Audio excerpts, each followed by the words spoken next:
దేవుడు ప్రతి ఒక్కరిని కూడా ఉన్నతంగాను ఉన్నత స్థితిలోనే ఉండాలని కోరుకొని, వారు కుటుంబ వ్యవస్థగా ఉండాలని కోరుకొని దేవుడు కుటుంబాలుగా మన జీవితాన్ని కట్టాడు. దేవునికి స్తోత్రం కలుగునుగా. హల్లెలూయా. అందుకోసమే కొన్ని దినాలుగా ఈ యొక్క సూత్రాన్ని మీకు నేర్పిస్తున్నాను. కుటుంబం చాలా చెప్పాలి, కుటుంబం చాలా పూర్తి చేయాలి. కుటుంబం చాలా విలువైనది చెప్పాలి, వెంటనే చెప్తూ ఉండాలి. నేను ఈ వాక్యాన్ని, ఈ యొక్క అంశం ముగించేంతవరకు ఈ పదం పరుగుతూనే ఉంటాను, మీరు దాన్ని పూర్తి చేస్తూ ఉండాలి. కుటుంబం చాలా విలువైనది. విలువైన కుటుంబాన్ని కాపాడుకోవాల్సిన బాధ్యత చెప్పాలి నా మీద ఉన్నది అని చెప్పాలి. నా మీద ఉన్నది అనగానే మీరు గుండెల మీద మీరు చేయాలి. ఇప్పుడు చెప్తాను, మళ్ళీ చెప్పండి. కుటుంబం చాలా విలువైనది, కుటుంబాన్ని కాపాడుకోవాల్సిన బాధ్యత నా మీద ఉన్నది. దేవునికి స్తోత్రం కలుగునుగా. హల్లెలూయా. సో కుటుంబాన్ని దేవుడు విలువైనదిగా ఆయన ఎంచాడు. విలువైన కుటుంబాన్ని గౌరవప్రదంగాను, గౌరవమైన కుటుంబాన్ని ఆశీర్వాదకరమైన కుటుంబాన్నిగాను ఆయన ఉండాలని కోరుకుంటున్నాడు. నా ప్రియ సహోదరి సహోదరులారా, నీ కుటుంబం ఎప్పుడైతే పటిష్టంగా బలంగా ఉంటుందో, నీ కుటుంబము సంఘ కుటుంబంలో పటిష్టంగాను, ఆ సంఘ కుటుంబం నీ వల్ల బలమైన సంఘ కుటుంబంగాను తయారవుతుంది. సో ఎప్పుడైతే సంఘము బలంగా తయారైందో దేవుని రాజ్యము బలంగా అది తయారవుతుంది. దేవునికి స్తోత్రం కలుగునుగా. అందుకోసమే వ్యక్తి బలంగా ఉండాలి, కుటుంబం బలంగా ఉండాలి, సంఘము బలంగా ఉండాలి, దేవుని రాజ్యము చెప్పండి పటిష్టంగా బలంగా ఉండాలి. దేవునికి స్తోత్రం కలుగునుగా. అందుకోసమే మనం శ్రమించాలి. అందుకోసమే మన జీవితంలో ఆదర్శప్రాయమైన కుటుంబ వ్యవస్థగా బిడలగా మనం బ్రతకాలి. క్రైస్తవ జీవితానికి ఒక 2 బాధ్యతలు ఉన్నాయి. ఒకటి మనము సువార్త ప్రకటించడం, రెండవది మన జీవితాన్నే సువార్తగా మలుచుకోవడం. వింటున్నారా? క్రైస్తవ జీవితానికి 2 బాధ్యతలు. మనము సువార్తను ప్రకటించడం, క్రీస్తుని గురించి చెప్పడం. రెండవది చెప్పండి, రెండవది మన జీవితమే సువార్తగా మలుచుకోవడం. మన జీవితం, మన కుటుంబం ఎప్పుడైతే సువార్తగా మలుచుకోగలుగుతామో అప్పుడు దేవుడు మన పట్ల ఆయన మహిమపరచబడుతూ ఉంటాడు. దేవునికి స్తోత్రం కలుగునుగా. హల్లెలూయా. నా ప్రియ సహోదరి సహోదరులారా, కొన్ని సందర్భాల్లో ఏదైనా మనం ఒక వ్యక్తిని ఒక మార్గంలో నడిపించాలంటే ఇంకొక వ్యక్తిని మనం పోల్చి చెప్తూ ఉంటాం. ఒక వ్యక్తిని మనం పోల్చి చెప్పినప్పుడు మనకు ఒక విషయం అర్థమవుద్ది. ఏంటంటే ఆ వ్యక్తిలాగా మనం బ్రతుకులో జీవితంలో ఎప్పుడు బ్రతకకూడదు అని అర్థమవుద్ది. అంటే కొంతమంది వ్యక్తులు వారి యొక్క వ్యక్తిగత జీవితాలు మనకి ఎలా ఉంటాయంటే ఎప్పుడు అనుసరించడానికి యోగ్యంగా కాదు, లేకపోతే అనుసరించడానికి వీలు లేదు, అలా బ్రతకూడదని మనకు ఒక సూచనగా ఉంటాయి. ఇంకొంతమంది వ్యక్తులను మనం పోల్చి చెప్తాం. ఏమని? మీరు బ్రతికితే ఇలాంటి వారిగా బ్రతకండి అని మనం ఏం చేస్తాం? వారికి చెప్పాలి. ఏం చేస్తాం? పోల్చి చూపిస్తూ ఉంటాం. నా ప్రియ సహోదరి సహోదరులారా, పరిశుద్ధ లేఖనాన్ని మనం గమనిస్తే దేవుడు ఆత్మీయుడు, దేవుడు రక్షించబడినవారు, దేవుడు కుటుంబం ఎలా ఉండాలని కోరుకుంటున్నాడంటే పరిశుద్ధ లేఖనాన్ని మనం గమనిస్తే ఆయన కొన్ని పోలికలు చెప్పాడు. వారి జీవితాల్లో, వారి బ్రతుకుల్లో ఈ రకంగా మీరు బ్రతకగలిగితే, ఈ రకంగా మీరు జీవించగలిగితే, ఈ రకంగా మీరు బ్రతుకును మీరు కొనసాగించగలిగితే దైవాశీర్వాదాలు మీరు పొందుకుంటారని దేవుని వాక్యం సెలవిస్తామని. దేవునికి స్తోత్రం కలుగునుగా. కీర్తన గ్రంథం 103వ కీర్తన 5వ వచనాన్ని మనం చదువుదాం. చూడండి. కీర్తన గ్రంథం 103వ కీర్తన 5వ వచనం. పక్షిరాజు యవ్వనము వలె నీ యవ్వనము కొత్తదగునట్లు మేలుతో నీ హృదయాన్ని తృప్తిపరచుచున్నాడు. దేవునికి స్తోత్రం చెప్పండి. హల్లెలూయా. యెషయా గ్రంథం 40వ అధ్యాయము 31వ వచనం. యెషయా గ్రంథం 40వ అధ్యాయము 31వ వచనం. యెహోవా కొరకు ఎదురు చూచువారు నూతన బలము పొందుదురు, వారు పక్షి రాజు వలె రెక్కలు చాపి ఎగురుదురు, అలయక పరిగెత్తుదురు, సొమ్మసిల్లక నడిచిపోదురు. దేవునికి స్తోత్రం చెప్పండి. హల్లెలూయా. నా ప్రియ సహోదరి సహోదరులారా, ఏ వ్యక్తి అయితే, ఏ కుటుంబం అయితే వారి జీవితాల్లో యెహోవా కొరకు ఎదురు చూస్తూ బ్రతుకుతారో, దేవుని కొరకు ఎదురు చూస్తూ బ్రతకడానికి సిద్ధపడతారో, ఎవరైతే వారి జీవన గమనాన్ని ఆశీర్వాదకరంగాను దీవెనకరంగాను వారి యొక్క కుటుంబ వ్యవస్థలను మలుచుకోవడానికి వారు సిద్ధపడతారో, వారి జీవితాల్లో ఎప్పుడైతే దేవుని చూస్తూ వారు నడుస్తారో, పక్షిరాజు ఎలాగైతే సూర్యుడిని చూస్తూ దేవుడిని చూస్తూ అది ఎగిరి ఎగిరి ఎగిరి నూతన బలం పొందుకునే తన జీవితంలో ఉన్నతమైన స్థాయిలో విహరిస్తూ ఆశీర్వాదకరంగా బ్రతుకుతుందో, ఎవరైతే దేవుని వైపు చూస్తూ దేవుని కోసం ఎదురు చూస్తూ బ్రతుకుతారో వారు, వారి కుటుంబాలు నూతన బలం పొందుకొని అలయకుండా పరిగెత్తుతూ సొమ్మసిల్లకుండా వారు నడుస్తూ ఆశీర్వాదకరంగా ఉంటారని పరిశుద్ధ లేఖనం తెలియజేస్తుంది. దేవునికి స్తోత్రం కలుగునుగా. హల్లెలూయా. ఆత్మీయ జీవితాన్ని ఎందుకు పక్షిరాజుతో దేవుడు పోల్చాడు అని మనం గమనిస్తే, పక్షిరాజు 4 లక్షణాలు కలిగి బ్రతుకుతుంది తన జీవితాంతకాలం కూడా. జాగ్రత్తగా వినండి నా ప్రియ సహోదరి సహోదరులారా. ఒక వ్యక్తి తన జీవితంలో బ్రతకడానికి, ఒక వ్యక్తి తన జీవితంలో దీవెనకరంగా ఉండడానికి, ఆ వ్యక్తి ఆ కుటుంబం దీవెనకరంగా ఉండాలి అని అంటే, వింటున్నారా నా ప్రియ సహోదరి సహోదరులారా, ఈ 4 లక్షణాలు ప్రతి కుటుంబం కలిగి ఉండాలి. ఏ 4 లక్షణాలు? పక్షిరాజులో కనపడే 4 లక్షణాలు ఖచ్చితంగా మనం కలిగి ఉండాలి. అప్పుడు మాత్రమే ఆ యొక్క వ్యక్తి, ఆ కుటుంబం దీవెనకరంగా ఉంటుంది అని పరిశుద్ధ లేఖనం తెలియజేస్తుంది. ఒక గొప్ప వ్యక్తి యాంథనీ లీసియన్ అనే ఒక గొప్ప వ్యక్తి తన యొక్క జీవితంలో ఒక అద్భుతమైన మాట చెప్పాడు. ఏమనంటే, everyone needs a house to live, everyone needs a house to live in, but A support family is what builds A home అని అన్నాడు. జాగ్రత్తగా మీరు అర్థం చేసుకోండి. ఈ పదం మీకు అర్థమైతే, ఈ భాష ఇంగ్లీష్ భాష అర్థమైతే మీకు బాగా అర్థం అవుద్ది. ఒకవేళ అర్థం కాకపోతే మీకు తెలుగులో చెప్తాను. ప్రతి ఒక్కరూ నివసించడానికి ఇల్లు కావాలి ప్రతి ఒక్కరికి. అంతేనంటారా కాదంటారా? ఎంత చెట్టుకు అంత గాలన్నట్లుగా, ఏ స్థాయికి తగ్గట్లుగా మనం ఏం చేస్తాం, ఆ స్థాయిలో మంచి ఇల్లు నిర్మించుకోవడానికి మనం ప్రయత్నం చేస్తాం. ఎందుకని? ఇల్లు అనేది మానవ జీవితంలో చాలా చెప్పాలి ప్రముఖమైనది, ప్రాముఖ్యమైనది. ఇల్లు లేకుండా ఎవరు బ్రతకలేరు. ప్రతి ఒక్కరికి కూడా ఏం కావాలి? ఇల్లు కావాలి. ఒక మనిషి జీవించడానికి ఇల్లు కావాలి. ఆ ఇంటిలో జీవించడానికి, ఒక కుటుంబానికి క్షమించండి, ఆ అందమైన ఇంటికి ఆనందంగా జీవించడానికి ఆ అందమైన కుటుంబం కావాలి అని అన్నాడు. ప్రతి ఒక్కరు నివసించడానికి చెప్పండి ఒక ఇల్లు కావాలి. ఆ అందమైన ఇంట్లో ఆనందంగా జీవించడానికి ఒక అందమైన కుటుంబం కావాలి. అందమైన కుటుంబాన్ని నిర్మించుకోవడానికి ఆ కుటుంబం ఎల్లప్పుడూ సహకరించాలి ఆ కుటుంబ సభ్యులకు అని అన్నాడు. దేవునికి స్తోత్రం కలుగునుగా. అర్థమైందా? అర్థమైందా? మళ్ళీ చెప్పనా? ప్రతి ఒక్కరికి ఒక ఇల్లు కావాలి నివసించడానికి. సో ఆ ఇంట్లో ఆనందంగా జీవించడానికి అందమైన కుటుంబం కావాలి. ఆ అందమైన కుటుంబాన్ని నిర్మించడానికి కుటుంబ సభ్యుల సహకారం కావాలి. ఎంతమందికి అర్థమైంది? అర్థమైంది. దేవునికి స్తోత్రం చెప్పండి. హల్లెలూయా. అంటే నువ్వు ఎంత గొప్ప ఇల్లు కట్టినా అందులో అందమైన కుటుంబాన్ని కట్టుకోలేకపోతే ఆ ఇల్లుకు ఏమాత్రం చెప్పండి అందము రాదు. ఆ ఇంటికి అందము, సొగసు, సౌందర్యము ఎప్పుడు వస్తుందంటే ఆ ఇంటిలో అందమైన కుటుంబం నివసించినప్పుడే వస్తుంది. ఆ అందమైన కుటుంబం కట్టుకోవాలి, నిర్మించుకోవాలంటే ఏం చేయాలి చెప్పండి? కుటుంబ సభ్యులందరూ కూడా ఆ అందమైన కుటుంబాన్ని నిర్మించడం కోసం ఏం చేయాలి? ఒకరికొకరు సహకరించుకోవాలి. చెప్పండి కూడా దేవునామాన్ని కనపరచాలి. నా ప్రియ సహోదరి సహోదరులారా, మీరు ఇల్లు కట్టడం ఎంత ముఖ్యమో కుటుంబాన్ని కట్టడం కూడా అంతే. కుటుంబము లేని ఇల్లు వల్ల ప్రయోజనం లేదు. అర్థమైందా? కుటుంబం సంతోషంగా ఉండకపోతే దాని ఉన్న ఇల్లుకి ఎటువంటి ప్రాధాన్యత కూడా ఉండదు. అందుకోసమే నా ప్రియ సహోదరి సహోదరులారా, ఒక ఇల్లు ప్రయోజనకరంగా ఉండాలి అని అంటే ఏం చేయాలి అని అంటే, పక్షిరాజులో నుండి 4 లక్షణాలు మనం నేర్చుకుంటే ఆ ఇల్లు అందమైన ఇల్లుగా మనం నిర్మించుకోగలుగుతాం. నా ప్రియ సహోదరి సహోదరులారా, మొట్టమొదటిది ఎందుకు పక్షిరాజును మనం ఒకసారి గుర్తు చేసుకోవాలి అని అంటే, పక్షిరాజు ఎప్పుడు కూడా మొట్టమొదటిగా దైవిక నియమాన్ని అది పాటిస్తుంది. ఏం చేస్తుంది చెప్పండి? దైవ నియమాన్ని అది పాటిస్తుంది. కనుక పక్షిరాజు అనుసరించే నియమము మనము కూడా ఏం చేయాలి చెప్పాలి? త్వరగా ఏం చేయాలి?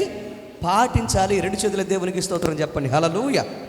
ఎందుకు అనంటే, ఎటువంటి నియమం పాటిస్తుంది అనంటే, పక్షిరాజు అది ఆడపక్షితో జతకట్టిన తరువాత, వింటున్నారా నా ప్రియ సహోదరి సహోదరులారా, ఆడపక్షితో జతకట్టిన తర్వాత అది ఏం చేస్తుంది తెలుసా? ఒకవేళ ఆ యొక్క ఆడపక్షి అంటే తన భార్య ఒకవేళ చనిపోతే, ఒకవేళ పక్షిరాజు ముందు చనిపోయినా, లేకపోతే పక్షి చనిపోయినా, అంటే భార్య చనిపోయినా, ఎవరు చనిపోయినా కానీ మరలా తిరిగి ఇంకొక పక్షితో అది జతకట్టదు. మిగిలిన జీవితంత కాలం కూడా అది ఏం చేస్తుంది తెలుసా? ఒంటరిగా బతికేస్తుంది. నా ప్రియ సహోదరి సహోదరులారా, మీరు అడగొచ్చు, ఏమండి మా యొక్క దైవిక జీవితంలో, మన జీవితంలో ఒకవేళ కొన్ని సందర్భాల్లో మన కుటుంబాలు కూడా అటు ఇటు అవుతుంటాయి కదా, మరి మన జీవితంలో మన యొక్క బ్రతికేంటి, మేము జత కట్టొద్దా అంటే, నా ప్రియ సహోదరి సహోదరులారా, నేను జత కట్టొద్దని చెప్పట్లేదు, కానీ ఒక మాట వినండి. ఎప్పుడైతే నీ భార్యను నువ్వు భర్తగా, లేకపోతే నీ భర్తను నువ్వు భార్యగా, లేకపోతే మీరు భార్య భర్తలుగా ఒకరికొకరు వివాహం చేసుకొని ఒక వివాహ వ్యవస్థలోకి వస్తారో వారు ఖచ్చితంగా దైవిక నియమాన్ని పాటించాలి, వారు వారికి కట్టుబడి జీవించాలి. దేవునికి స్తోత్రం కలుగునుగా. అంతే తప్ప కుటుంబంలో ఎల్లప్పుడూ జాగ్రత్తగా ఉండాలి. అందమైన కుటుంబానికి ఎప్పుడు బీటలు వారుతాయంటే, ఎప్పుడు ఇబ్బంది కలుగుతుందంటే, ఒక భార్య భర్తలోనికి మూడో వ్యక్తి వచ్చినప్పుడు ఆటోమేటిక్గా ఆ భార్య భర్తల సంబంధానికి ఏం ఏర్పడుతుంది చెప్పండి? ఏం ఏర్పడుతుంది ఆ భార్య భర్తల సంబంధానికి? చెప్పాలి త్వరగా, ఏం ఏర్పడుతుంది? బీటలు వారతాయి. అంత మాత్రమే కాదు, సంబంధం తెగిపోతుంది, వారు బాధను అనుభవించాల్సి వస్తుంది. ఆదికాండము 1వ అధ్యాయము 26వ వచనం మనం చదవగలిగితే అక్కడ వ్రాయబడిన మాట ఏంటి తెలుసా? ఆదియందు దేవుడు ఆయన పోలికలు ఏం చేశాడు? ఒక మనిషిని సృష్టించాడు, ఆదామును చేశాడు. ఆదామును చేసి ఏం చేశాడు? ఆ యొక్క ఆదాముకు గాఢ నిద్ర కలుగు చేసి పక్కటెముకల్లో నుంచి ఒక ఎముకను చేసి ఏం చేశాడు చెప్పండి? అవ్వను చేశాడు. అంటే సాటి సహాయం చేశాడు. దేవుడు ఆదియందు ఆదామును అవ్వను చేశాడు తప్ప ఆదామును అవ్వలను చేయలేదు. ఏం చేయలేదు? ఆదామును అవ్వలను చేయలేదు. దేవుడు ఆదాములను అవ్వను చేయలేదు. మీకు అర్థమైందా? బహు భార్యలను చేయలేదు, బహు భర్తలను చేయలేదు. ఇప్పుడు మనం లోకాన్ని, లోక తీరును మనం గమనిస్తూ ఉంటే నా ప్రియ సహోదరి సహోదరులారా, భర్త ఉండగానే అక్రమ సంబంధం పెట్టుకునేవారు కొంతమంది అయితే, భార్య ఉండగానే అక్రమ సంబంధం పెట్టుకునేవారు ఇంకొంతమంది. ఇదే ఒక దరిద్రం. దీంతోనే భరించలేకపోతున్నామంటే, పెళ్లి కాకముందుగానే ఒక్కొక్కరిని భార్యాభర్తలుగా ఊహించేసుకొని వారితో ఇక అన్ని కార్యకలాపాలు చేసేవాళ్ళు ఇంకొంతమంది. ఇది మరీ దాధ్యం, మరీ దరిద్రం. ఇది ఈ మధ్యన ఈ ఫోన్లు వచ్చేసిన తర్వాత, లేకపోతే ఈ యొక్క స్మార్ట్ ఫోన్లు వచ్చేసిన తర్వాత, బుజ్జి, కన్నా, బంగారం, నువ్వు రమ్మంటే నేను రాకుండా ఉంటానా? నువ్వు పిలిస్తే నేను పలకకుండా ఉంటానా? నువ్వు ఎక్కడికి రమ్మంటే అక్కడ నేను ప్రత్యక్షం అవ్వకుండా ఉంటానా అనుకుంటా ఇంట్లోనేమో నానా రకాల సోకులు, లేకపోతే నానా రకాల బాధలు చెప్పుకుంటూ, ఇంట్లోనేమో నానా రకాల సాకులు చెప్తూ ఏం చేస్తారు తెలుసా? వారిని కలవాలనుకున్న వారిని కలవడానికి ఏం చేస్తున్నారంటే, అరే నేను ఇంకా పవిత్రంగా జీవించాలేమో, పరిశుద్ధంగా జీవించాలేమో, నా కాబోయే వాడి కోసం ఎదురు చూడాలేమో, నా కాబోయే దాని కోసం ఎదురు చూడాలేమో, నేను ఒక పవిత్రమైన కుటుంబంగా కట్టబడ్డానికి దేవుడు నన్ను పిలిచి నాకు బాప్తిసం ఇచ్చాడేమో, నన్ను బాల్యదనంలోంచి దేవుని సందులో పెంచుతున్నాడేమో అనే గ్రహింపు లేకుండా, అనే ఇంగిత జ్ఞానము లేకుండా ఈ రోజున తరాలు పాడైపోతున్నాయి, కుటుంబాలు పాడైపోతున్నాయి. నా ప్రియ తమ్ముడు, చెల్లి, ప్రియ సహోదరి సహోదరుడా, ఎంగిలి ఇస్తరాకు ఎంగిలైనట్లుగా జీవితాల్ని ఎంగిలి చేసుకుంటూ బ్రతుకుతున్నారు. నాణ్యమైన జీవితాన్ని నువ్వు జీవించలేకపోతే, నాణ్యమైన భర్తను నువ్వు నీ బ్రతుకులో నువ్వు ఆశించడానికి ఎట్టి పరిస్థితుల్లో హక్కు నీకు లేదు. నాణ్యమైన జీవితాన్ని నువ్వు జీవించకుండా కలుషితమైపోతూ, నీకు నచ్చినట్టుగా బ్రతుకుతూ, నీకు నచ్చినట్టుగా తిరుగుతూ, నీ బ్రతుకునంతా, నీ శరీరానంతా నాశనం చేసుకుంటూ, ఎవరితో పడితే వారితో సంబంధాలు పెట్టుకొని నీ జీవితాన్ని నీ యొక్క విచ్చలవిడిగా జీవించి నాకు నాణ్యమైన భార్య రావాలని అనుకోవడంలో ఎట్టి పరిస్థితుల్లో న్యాయం లేదు. అట్లాగా నువ్వు ఆశించడం కూడా తప్పు అని నువ్వు గ్రహించాలి. నా ప్రియ సహోదరి సహోదరులు, ఎందుకు ఈ మాట మీకు నేను చెప్తున్నానంటే, దేవుడు నీ జీవితంలో ఒక పవిత్రమైన కుటుంబ వ్యవస్థను కట్టాలనుకుంటున్నాడు కనుక నువ్వు ఖచ్చితంగా ఏం చేయాలి? దైవిక నియమాన్ని చెప్పండి పాటించాలి. ఇవన్నీ ఒక ఎత్తు అయితే, ఆల్రెడీ భార్య ఉండగానే చెన్నెళ్ళు పెట్టేవాళ్ళు ఇంకొంతమంది, భర్త ఉండగానే ఇంకొక ఇంట్లోకి వెళ్ళేవాళ్ళు ఇంకొంతమంది. ఇదొక దరిద్రం. రోజులు మారుతూ ఉండేటప్పటికీ ఇంతకుముందు తాగితే, ఇంతకుముందు ఏదైనా సిగరెట్లు తాగితే, ఇంతకుముందు ఏదన్నా మందు తాగితే అనుకునే వాళ్ళు ఏంటో తెలుసా? అరే ఇదంతా కామనీలో ఈ రోజుల్లో అనుకునేవాళ్ళు. ఇప్పుడు ఏమైపోయిందంటే అక్రమ సంబంధాలు కూడా కామన్ అనే స్థితికి దిగజారిపోతున్నారు. ఎవరు అంటున్నారండి పెద్దగా అనే స్థితికి వచ్చేస్తున్నారు. నా ప్రియ సహోదరి సహోదరులారా, దేవుడు కోరుకుంటుంది ఏంటో తెలుసా? నాణ్యమైన కుటుంబ వ్యవస్థ కావాలి. రెండు చేతుల దేవునికి స్తోత్రం చెప్పండి. ఏం కావాలి? నాణ్యమైన కుటుంబ వ్యవస్థ కావాలని దేవుడు కోరుకుంటున్నాడు. నాణ్యమైన కుటుంబం కావాలి అని అంటే ఖచ్చితంగా నువ్వేం చేయాలి చెప్పండి? ఏం చేయాలి? నీ కుటుంబాన్ని నాణ్యంగా మార్చుకోవాలి. నా ప్రియ సహోదరి సహోదరులారా, నీ కుటుంబాన్ని ప్రేమించాలి, నీ కుటుంబాన్ని ప్రేమగా చూసుకోవాలి, నీ కుటుంబం కోసం నువ్వు త్యాగం చేయాలి. ఎప్పుడైతే కుటుంబంలో ప్రేమ దొరుకుతుందో, ఆప్యాయత ఉంటుందో, ఆటోమేటిక్గా కుటుంబ సంబంధాలు పటిష్టంగా ఉంటాయి. దేవునికి స్తోత్రం కలుగునుగా. దైవిక ప్రేమను దేవుడు కోరుకుంటున్నాడు కనుక నీ జీవితంలో దైవిక ప్రేమను సంపాదించుకోవడానికి ప్రయత్నం చేయి. పీటర్ బఫెట్ అని ఒక గొప్ప రచయిత అంటాడు, ఏమనంటే it did not matter how big our houses was, it matters that there was love in it అని అన్నాడు. మీకు అర్థమైందా? అంటే అది అర్థం ఏంటంటే నువ్వు ఎంత పెద్దిల్లు నువ్వు నిర్మించావు, ఎంత పెద్దిల్లు నీకు ఉందన్నది కాదు, ఆ ఇంట్లో నీకు ఎంత ప్రేమ దొరుకుతుంది అనేది ప్రాముఖ్యమని అన్నాడు. దేవునికి స్తోత్రం కలుగును. హల్లెలూయ. చాలామంది మంచి ఇళ్ళు కట్టుకుంటున్నారు, చాలామంది కుటుంబాన్ని చక్కగా చూసుకోవడానికి ప్రయత్నం చేస్తున్నారు, కానీ ఆ కుటుంబంలో ప్రేమ దొరక్క చాలామంది ఇబ్బందులు పడుతున్నారు. నా ప్రియ సహోదరి సహోదరులారా, ఈరోజు మీ జీవితాల్లో దేవుడు కోరుకుంటున్న స్థితి ఏంటంటే మీ కుటుంబాల్లో ప్రేమతో ఆప్యాయతో విరాజిల్లాలని దేవుడు కోరుకుంటున్నాడు. అందుకోసమే మీ కుటుంబాలకు ఖచ్చితంగా ఏం పాటించాలి చెప్పండి? ఏం పాటించాలి? దైవిక నియమం పాటించాలి. దేవునికి స్తోత్రం కలుగునుగా. ఎప్పుడైతే దైవ నియమం పాటిస్తావో నీ కుటుంబం ఆశీర్వాదకరంగా ఉంటుంది. పక్షిరాజు తన జీవితాంతకాలం కూడా తన యొక్క భర్త కోసం లేదా భార్య కోసం, ఆ పక్షి కోసం, జతగట్టిన పక్షి కోసం ఎల్లప్పుడూ కట్టుబడి జీవిస్తుంది. దేవునికి స్తోత్రం కలుగునుగా. రెండవది, పక్షిరాజులో ఉన్న క్వాలిటీ ఏంటంటే అది బాధ్యతగా జీవిస్తుంది. చెప్పండి, ఏం చేస్తుంది? బాధ్యతగా జీవిస్తుంది. ఈరోజు దేవుడు ఏం కోరుకున్నాడంటే నీ కుటుంబంలో నువ్వు ఎలా ఉండాలని కోరుకున్నాడంటే దైవ నియమం పాటించే కుటుంబంగా ఉండాలి.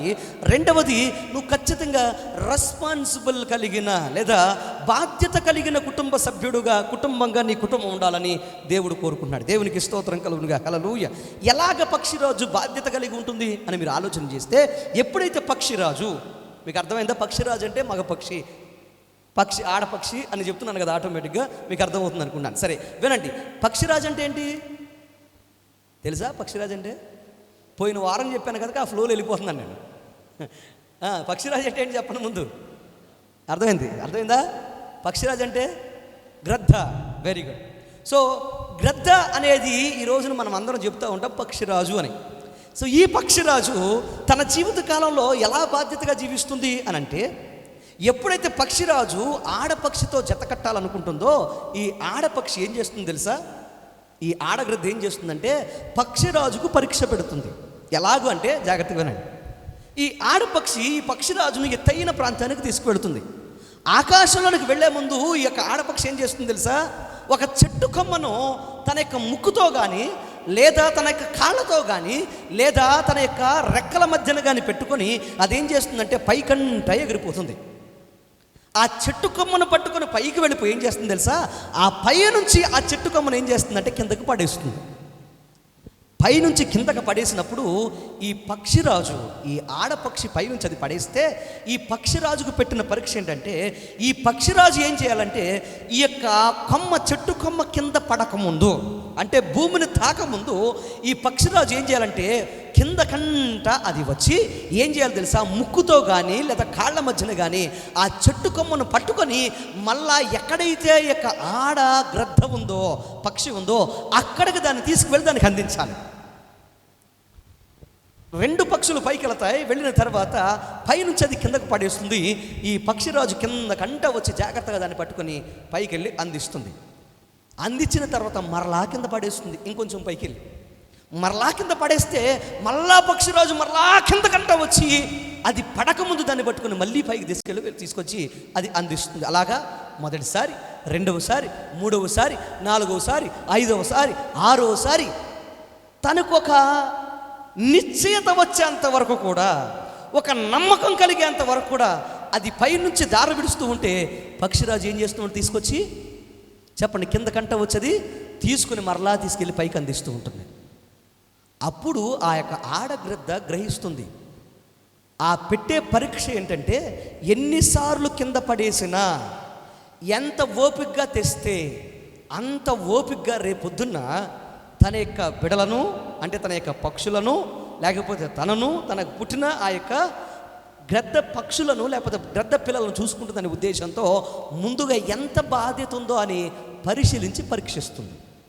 ఎప్పుడైతే ఈ పక్షిరాజు తన యొక్క ఆడగ్రద్ద దగ్గర అది గెలుచుకున్నాడో అప్పుడు ఏం చేస్తుంది తెలుసా? దానితో జత కడుతుంది. నా ప్రియ తమ్ముడు, చెల్లి, ప్రియ సహోదరి, సహోదరుడా, జాగ్రత్తగా వినండి. ఈరోజు ఇక్కడ నుండి ఒక పాఠం మనం నేర్చుకోవాలి. ఎందుకనంటే రేపు ఏం జరుగుద్దంటే అవి జత కట్టిన తర్వాత, వాటికి గుడ్డులు పెట్టిన తర్వాత గ్రద్ద పిల్లలు కలుగుతాయి. ఎప్పుడైతే ఆ పిల్లలు పుడతాయో ఆ పక్షి ఆ యొక్క గూడులో ఏం చేస్తుంది తెలుసా, కొంచెం పెరిగిన తర్వాత ఈ యొక్క ఆడపక్షి ఏం చేస్తుంది, ఆ గూడునంతా ఏం చేస్తుంది చెప్పండి? ఈ పక్షిరాజు పక్షి కలిసి ఏం చేస్తుంది చెప్పండి? ఆ గూడునంతా చెదరగొట్టేస్తాయి. ఎప్పుడైతే చెదరగొట్టేస్తాయో అప్పుడు ఏం జరుగుద్ది తెలుసా, పక్షి పిల్లలు కింద పడిపోతూ ఉంటాయి. గ్రద్ద పిల్లలు కింద పడిపోతూ ఉంటే ఈ యొక్క పక్షిరాజు ఏం చేస్తుంది తెలుసా, అమాంతంగా కింద కంట వచ్చి ఈ యొక్క పిల్లలు పడిపోతూ ఉన్నప్పుడు అమాంతంగా తన యొక్క రెక్కలు చాపి వాటిని ఏం చేస్తుంది, భుజాల మీద ఎత్తుకొని మరలా పైకి తీసుకెళ్ళి అక్కడ వదిలి మళ్ళా కిందకు వచ్చి వాటిని ఏం చేస్తుంది, కాపాడుకుంటూ ఉంటుంది. ఈ ప్రాసెస్లో ఆ యొక్క పక్షిరాజు పిల్లలకు ఎగరగలిగే శక్తి వచ్చేంత వరకు, ఈ పక్షిరాజు కన్నా ఎత్తైన స్థితికి వెళ్ళే అంతవరకు కూడా, ఆ శక్తి వచ్చేంత వరకు కూడా ఏం చేస్తుంది తెలుసా, చాలా బాధ్యతతో చాలా ఓపికతో ఏం చేస్తుంది తెలుసా, తన యొక్క పిల్లల్ని తన రెక్కల మీద కాచుకొని ఎత్తైన ప్రదేశాలకు తీసుకువెళ్తూ మళ్ళా కిందకి జారి విడిచి మళ్ళీ జాగ్రత్తగా వాటి చనిపోకుండా వాటిని కాపాడుకుంటూ వాటికి ఎగరడం నేర్పిస్తుంది. చప్పట్లు కూడా దేవుని నామమున గణపరచాలి. దేవుని యొక్క ఉద్దేశం ఏంటి తెలుసా, యెహోవా కొరకు ఎదురు చూచువారు చెప్పండి నూతన బలము పొందుకుంటారు, పక్షి రాజు వలే అని దేవుని వాక్యం ఎందుకు చెప్తుందంటే, ఎవరైతే దేవుని కోసం ఎదురు చూస్తూ వారి కుటుంబాలని దేవుని యొక్క సన్నిధిలో ఉన్నతమైన కుటుంబాలుగా కట్టుకోవడానికి ప్రయత్నం చేస్తారో వారు ఏం చేయగలుగుతారు తెలుసా, వారు ఒక బాధ్యత కలిగిన తల్లిదండ్రులుగా జీవించగలుగుతారు, వారి బాధ్యత కలిగిన పిల్లలుగా జీవించగలుగుతారు. వారు ఏం చేస్తారు తెలుసా, వారి కుమారుల కోసం కుమార్తెల కోసం వారి కన్నా ఉన్నతమైన స్థాయిలో వారు నిలబెట్టడం కోసం దినాము కష్టపడి వారి భుజముల మీద వారిని మోస్తూ ఒక తండ్రిగా ఒక తల్లిగా వారికి ఉన్నతమైన స్థాయిని ఇవ్వడం కోసం, ఉన్నతమైన లక్ష్యాలను ఛేదించడం కోసం, ఉన్నతమైన స్థితిలో వారిని ఉంచడం కోసం జీవితంత కాలం కూడా ఏం చేస్తారు తెలుసా, ఓపికగా బాధ్యతగా వారి యొక్క కుటుంబాన్ని మోస్తూ ముందుకు నడుస్తారు. దేవునికి స్తోత్రం కలుగును గాక. నా ప్రియ తమ్ముడు చెల్లి, ప్రియ సహోదరి సహోదరుడా, దేవుడు ఏ కుటుంబాన్ని కోరుకున్నాడు తెలుసా, ఆ కుటుంబంలో ఎలాంటి వ్యక్తులను కోరుకుంటున్నాడు తెలుసా, ఈరోజు బాధ్యత కలిగిన తండ్రిని దేవుడు కోరుకుంటున్నాడు. ఎవరిని కోరుకుంటున్నారు? బాధ్యత కలిగిన తండ్రిని కోరుకున్నాడు. ఎవరిని కోరుకున్నాడు దేవుడు? బాధ్యత కలిగిన తల్లిని కోరుకున్నాడు. ఎవరు కోరుకున్నాడు దేవుడు? బాధ్యత కలిగిన బిడ్డలను కోరుకున్నాడు. నా ప్రియ సహోదరి సహోదరులారా, నీవు ఒక భర్తగా ఒక భార్యగా నువ్వు బాధ్యత కలిగిన వాడివేనా? ఈ రోజున మనం కుటుంబాలను గమనిస్తూ ఉంటే బాధ్యత లేని తల్లిదండ్రులు మనం చూడగలుగుతున్నాం. తండ్రికి బాధ్యత ఉండట్లేదు. పిల్లల్ని చదివించాలి, కష్టపడాలి, నాకన్నా ఉన్నతమైన స్థితిలో ఉంచాలి, సమాజంలో ఒక విలువైన వారుగా లేకపోతే పేరు కలిగిన వారుగా వారిని జీవించడానికి ఉంచేటట్లుగా వారిని జీవింపజేయడానికి నేను కష్టపడాలి, కన్నీరు గార్చాలి, వారికి భక్తిని నేర్పించాలి. ఈ లోక అలవాట్లు వారికి కలగకుండా నేను కాపాడుకోవాలనే తాపత్రయం నీకుందా? నా ప్రియ తమ్ముడు చెల్లి, ప్రియ సహోదరి సహోదరుడు, ఎప్పుడైనా ఆలోచన చేశారా? నీ పిల్లల కోసం ఏం త్యాగం చేస్తున్నారు? నీ బిడ్డల కోసం ఏం త్యాగం చేస్తున్నావు? వారిని రెక్కల మీద మోయడానికి, నీ యొక్క రెక్కల కష్టార్జితం మీద మోయడానికి నువ్వు ఎన్ని త్యాగాలు చేస్తున్నావు? దేవుడు నీ స్థితి అలా ఉండాలని కోరుకుంటున్నాడు. ఒక తల్లిగా ఒక తండ్రిగా ఎప్పుడైతే అటువంటి స్థితి ఇవ్వాలని మీరు ఇష్టపడతారో అప్పుడు వారి జీవితాల్లో వారు చేసిన త్యాగాలకు ఒక అర్థం దొరుకుతుంది. దేవునికి స్తోత్రం కలుగునుగా. వాక్యాన్ని మీరు జాగ్రత్తగా గమనిస్తే నా ప్రియ సహోదరి సహోదరులారా, ఏ కుటుంబం అయితే లోబడి, ఏ కుటుంబం అయితే తగ్గించుకొని, ఏ కుటుంబం అయితే భయము భక్తి కలిగి, ఏ కుటుంబం అయితే దేవుణ్ణి ముందు పెట్టుకొని నడుస్తూ ఉంటుందో ఆ కుటుంబం దీవెనకరంగాను, ఆ కుటుంబం ఆశీర్వాదకరంగాను, ఆ కుటుంబం పటిష్టంగాను, ఆ కుటుంబం కదల్చబడిన కుటుంబంగాను ఉంటుంది. దేవునికి స్తోత్రం కలుగునుగా. ఒక తండ్రి ఒక తల్లి జాగ్రత్తగా వినండి, వారు భయభక్తులు కలిగిన వారైతే, వారు దేవుని యందు శ్రద్ధ కలిగి ఒక బాధ్యత కలిగిన వారైతే, రెస్పాన్సిబుల్ సిటిజన్స్ అయితే ఒక మందిరములోనో సమాజంలోనో ఏం జరుగుతుంది తెలుసా, వారి కళ్ళ ముందున్న కుటుంబాన్ని వారి బిడ్డలను జాగ్రత్తగా కాపాడుకుంటూ ఉంటారు. అంత మాత్రమే కదా నా ప్రియ సహోదరి సహోదరులారా, ఎప్పుడైతే వారు దేవుణ్ణి దృష్టిలో పెట్టుకుని అంటే ముందు పెట్టుకుని నడుస్తారో ఏం జరుగుతుంది తెలుసా, నీవు తండ్రిగా తల్లిగా నీ పిల్లల్ని నీ కుటుంబంలో మాత్రమే, నీ ఇంట్లో మాత్రమే కాచి కాపాడగలవు. బయటికి వెళ్ళిన తర్వాత వారిని కాచి కాపాడగలవా? చెప్పాలి. కాచి కాపాడగలరా? నీ కుటుంబాన్ని కాచి కాపాడగలరా? అమ్మ అయ్యా ఒకసారి నన్ను చూడండి, మీరు కాచి కాపాడగలరా? మీ పిల్లలు మీ కనుదృష్టిలో ఉంచుకోగలరా? ఎప్పుడైతే బయటకు వెళ్ళారో మీ పరిధిలోంచి బయటకు వెళ్ళిపోతారు. నా ప్రియ సహోదరి సహోదరులారా, నీవు గనక ఒక బాధ్యత కలిగిన తండ్రివైతే, తల్లివైతే, ఒక బాధ్యత కలిగిన భర్త భార్యవైతే నీ కుటుంబానికి ఏం చేస్తావు తెలుసా, నువ్వు దేవుని సన్నిధిలో భయమును భక్తిని నేర్పిస్తావు. ఒక తండ్రి గనక బాధ్యత కలిగిన వాడైతే, ఒక భర్త కలిగిన బాధ్యత కలిగిన వాడైతే, ఆ భర్త ప్రార్థనా జీవితాన్ని బట్టి, ఆ భర్త కన్నిటి అనుభవాలను బట్టి, భక్తిని బట్టి తన కుటుంబం అంతా ఏం చేస్తుంది తెలుసా? ఆ భర్తకు భయపడుతూ దేవునికి భయపడతారు. దేవునికి స్తోత్రం చెప్పండి. హల్లెలూయా. ఎప్పుడు ఎప్పుడు చెప్పాలి? ఎప్పుడు ఏ తండ్రి అయితే, ఏ భర్త అయితే ప్రార్థన చేస్తూ మోకాళ్ళ అనుభవంలో ఆ కుటుంబాన్ని నడిపిస్తూ ఉంటారో, ఏ చిన్న పొరపాటు చేయాలన్నా భార్య భయపడుతూ ఉంటుంది, పిల్లలు భయపడుతూ ఉంటారు. ఎందుకో తెలుసా? అయ్యో నా తండ్రి నొచ్చుకుంటాడేమో, దేవుడు ఒకవేళ మమ్మల్ని నొచ్చుకొని ఒకవేళ శపిస్తాడేమో కంగారులో కుటుంబం అంతా బ్రతుకుతూ ఉంటుంది. ఆదర్శవంతమైన తండ్రి, ఆదర్శవంతమైన ఆ యొక్క భర్త కుటుంబానికి ఎంతో అవసరం. అలాగే ఒక తల్లి భయభక్తుల్లో జీవిస్తూ, ఒక తల్లి ఒక భార్యగా తన యొక్క జీవితాన్ని త్యాగం చేస్తూ ఎప్పుడైతే ముందుకు నడుస్తుందో, పిల్లలు కూడా ఏం చేస్తారో తెలుసా? కుటుంబ పరిధిలో ఉన్నంతసేపు ఆ తల్లిదండ్రులకు భయపడుతూ ఉంటారు. మీ దగ్గర నుంచి, మీ ఇంట్లోంచి పిల్లలు బయటికి వెళ్ళారు. ఇప్పుడు బయటికి వెళ్ళిన తర్వాత బిడ్డలను ఎవరు కాపాడతారు?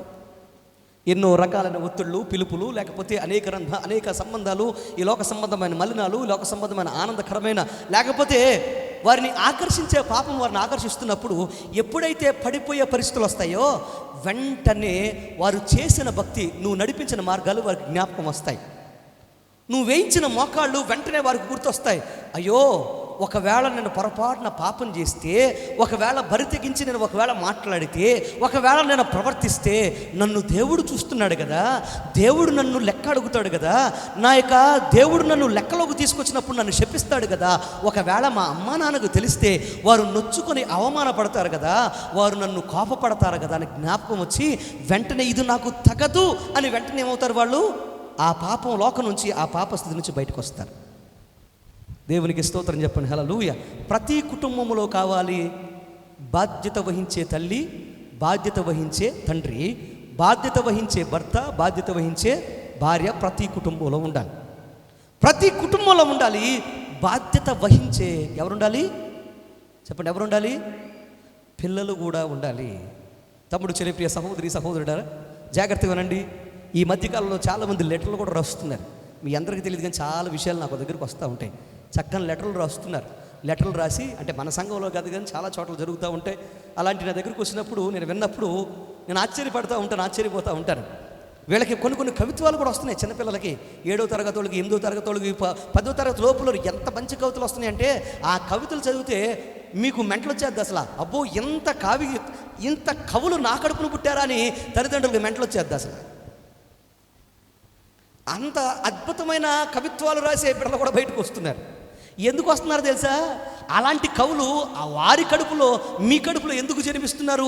మీ కడుపును పుట్టిన పిల్లల్లో ఆ కవితలు ఎందుకు బయటకు వస్తున్నాయంటే, కవితలు వారు వల్లించే సమయంలో వారికి మోకరించి ప్రార్థన నేర్పించలేదు కనుక, మోకరించి ప్రార్థన చేసే అనుభవాలు నేర్పలేదు కనుక వారు కవితలు రాస్తున్నారు. కవితలు రాసి ఇది వాళ్ళకి ఇచ్చేవా, ఇది వాళ్ళకి పంపించేవా, నీకోసమే నా మనసు రాసి పెట్టానని మరి చేతులు మార్చుకునే స్థితికి వస్తున్నారు. చూడండి ఎంత బాగా నవ్వుతున్నారు మన పిల్లలు. ఎక్కడో కనెక్ట్ అయ్యారు. అవును, నిజమే. వాళ్ళకి తెలిసింది అది ఎక్కడో ఎవరినో చూశారు. ఎందుకు ఈ మాట మీకు చెప్తున్నానంటే, నా ప్రియ సహోదరి, సహోదరులరా, తల్లిదండ్రుల బాధ్యత పెరిగింది. వింటున్నారా? తల్లిదండ్రుల బాధ్యత చెప్పండి పెరిగింది. తల్లిదండ్రుల బాధ్యత పెరిగింది. భార్యాభర్తల బాధ్యత పెరిగింది. కుటుంబాన్ని కాపాడుకోవాల్సిన అవసరం వచ్చింది.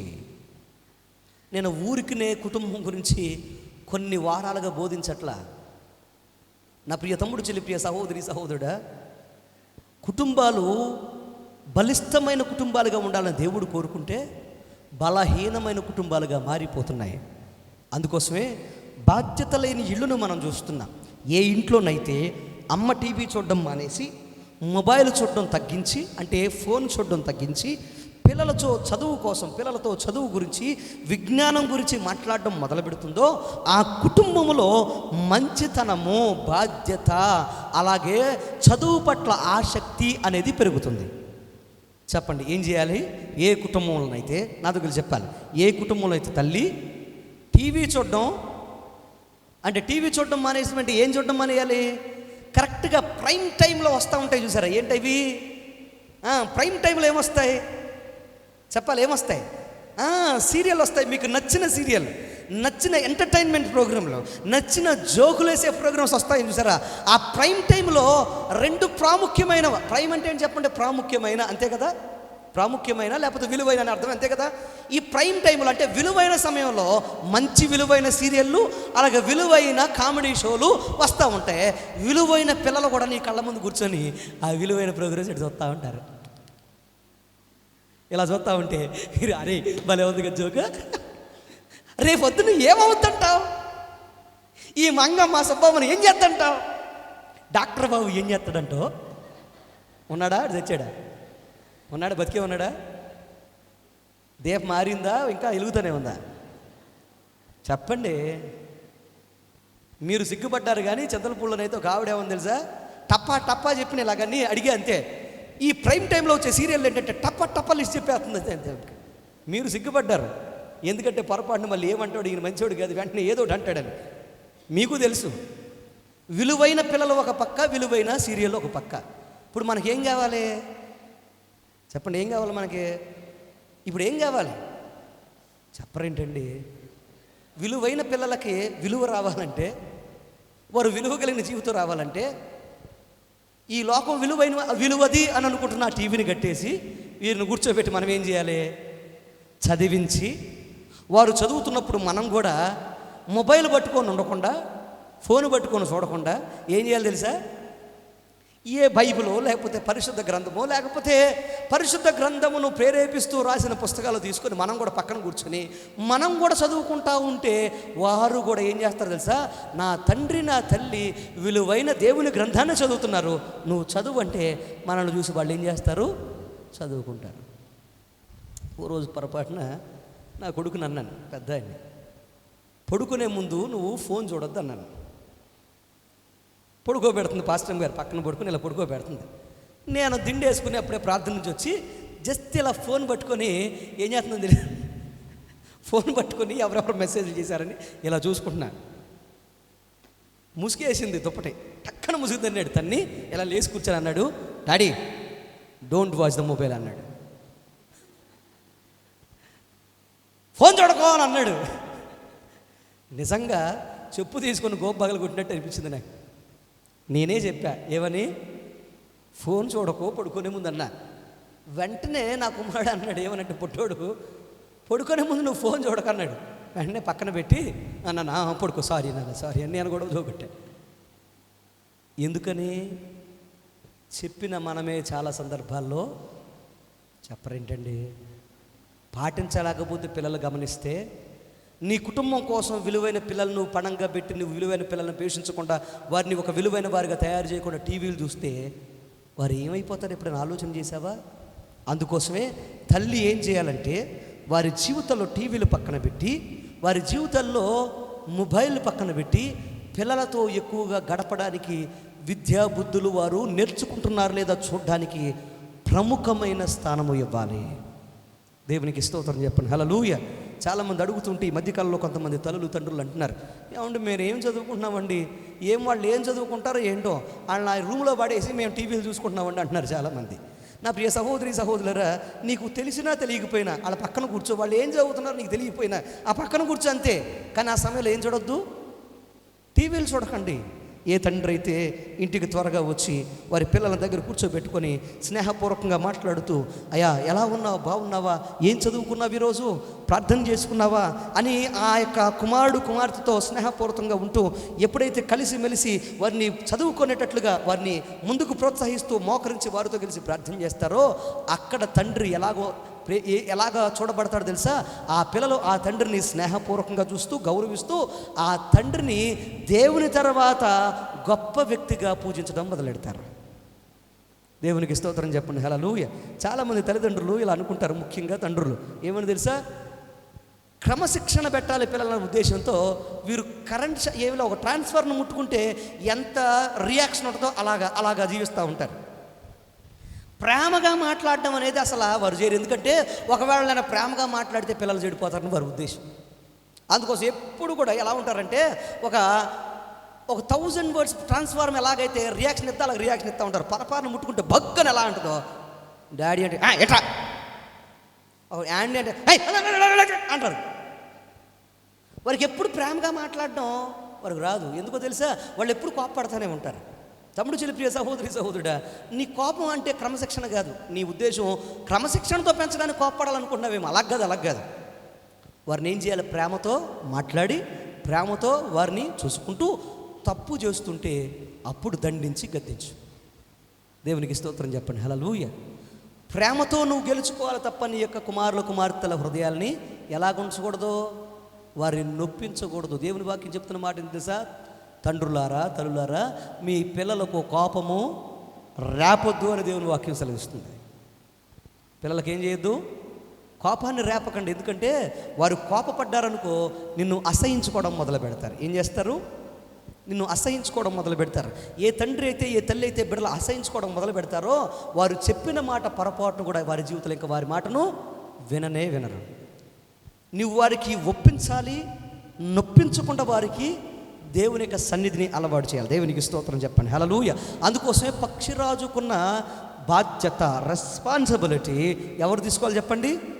కుటుంబంలో ఉన్న భర్త, భార్య, అలాగే తల్లి, తండ్రి తీసుకోవాలి. అది దేవుని యొక్క, చెప్పాలి నాతో కలిసి, అది దేవుని యొక్క ఉద్దేశము, దేవుని యొక్క ఆలోచన. అందుకోసం నోవాహును మీరు గమనిస్తే, నోవాహు ఒక బాధ్యత తీసుకున్నాడు. ఏంటో తెలుసా?